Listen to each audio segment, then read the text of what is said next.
ചേരിപ്പോരിൽ 4 താരങ്ങൾക്ക് കാരണം കാണിക്കൽ നോട്ടീസ് അയച്ച് അമ്മ ഭരണസമിതി. ജൂൺ 1 മുതൽ 3 വരെയുള്ള ദിവസങ്ങളിൽ നേരിട്ടെത്തി തെളിവ് നൽകാൻ അൻസിബ ഹസൻ, ടിനി ടോം ഉൾപ്പെടെയുള്ളവർക്ക് നിർദ്ദേശം നൽകി. എന്നാൽ തന്റെ പരാതി കേൾക്കാൻ ധ്യാൻ ശ്രീനിവാസൻ, രമേശ് പിഷാരടി, മാല പാർവതി തുടങ്ങി 3 പേരെ ഉൾപ്പെടുത്തി നിഷ്പക്ഷ സമിതി രൂപീകരിക്കണമെന്നാണ് അൻസിബയുടെ ആവശ്യം.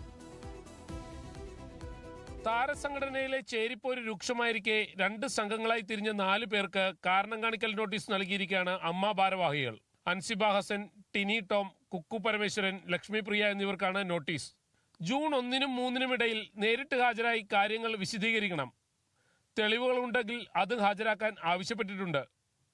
അമ്മ നേതൃത്വത്തിന് മുന്നിലേക്കില്ലെന്ന നിലപാടിലാണ് അൻസിബ. തന്റെ പരാതികൾ കേൾക്കണമെങ്കിൽ നിഷ്പക്ഷ സമിതിയെ നിയോഗിക്കണമെന്നും അൻസിബ ആവശ്യപ്പെടുന്നു.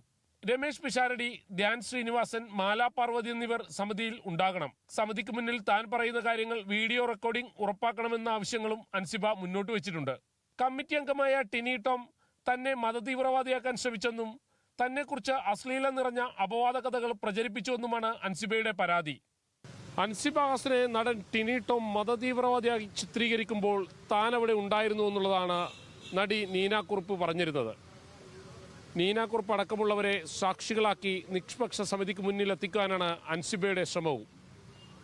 അതുകൊണ്ട് തന്നെയാണ് രമേശ് പിഷാരടിയും ധ്യാൻ ശ്രീനിവാസനും മാല പാർവതിയും ഉൾപ്പെടെയുള്ളവർ തൻ്റെ പരാതി കേൾക്കണമെന്ന് അൻസിബ ഹസൻ പറയുന്നതും. ഷാഹിൻ ആന്റണി, ന്യൂസ് മലയാളം, കൊച്ചി.